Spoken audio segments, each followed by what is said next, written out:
வணக்கம் மக்களே. Asia cup matches நடந்துகிட்டு இருக்கு. செப்டம்பர் 14, 2025 இந்தியாவுக்கும் பாகிஸ்தானுக்கும் இடையான கிரிக்கெட் போட்டியில் டாஸ் போடுறாங்க. டாஸ் போடுறப்ப இரு அணி கேப்டன்களும் கை குலுக்கிக் கொள்ளவில்லை, ஹேண்ட்ஷேக் பண்ணவில்லை. மேட்ச் முடிஞ்சு இந்தியா வெற்றி பெற்றுச்சு. அப்போதும் இரு அணி வீரர்களும் கை குலுக்கிக் கொள்ளவில்லை, ஹேண்ட்ஷேக் பண்ணி கொள்ளவில்லை.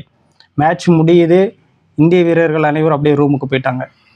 இது முற்றிலும் தவறான செயல், வன்மையாக கண்டிக்கத்தக்க செயல், விளையாட்டு அறத்திற்கு எதிரான செயல். பாகிஸ்தான் வீரர்களுடன் உங்களுக்கு விளையாட விருப்பமில்லை என்னால் இந்த விளையாட்டை நீங்கள் ஏற்கனவே புறக்கணித்திருக்கலாம். எதற்காக நீங்கள் அவர்களுடன் போய் விளையாடுறீங்க? விளையாட்டுக்கு உண்டான அறத்தை மதிக்க வேண்டும். நீங்கள் அப்படி நடந்துக்கிட்டீங்களா? கிடையாது.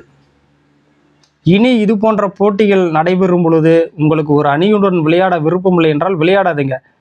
அப்படி என்று பார்த்தால் எத்தனையோ நாடுகளுடன் நம்மளுக்கு முரண்பாடுகள் இருக்கிறது. முரண் என்பது நட்பு முரணாகவே இருக்க வேண்டுமே தவிர பகை முரணாக மாறக்கூடாது. இது மீண்டும் பகைமையை அதிகரிக்கக்கூடும், வலுப்படுத்தக்கூடும். இன்னும் பல ஆண்டுகளுக்கு தொடரக்கூடிய தன்மையை இது நீட்டிக்கும். எனவே இது போன்ற செயல்கள் வன்மையாக கண்டிக்கத்தக்கது.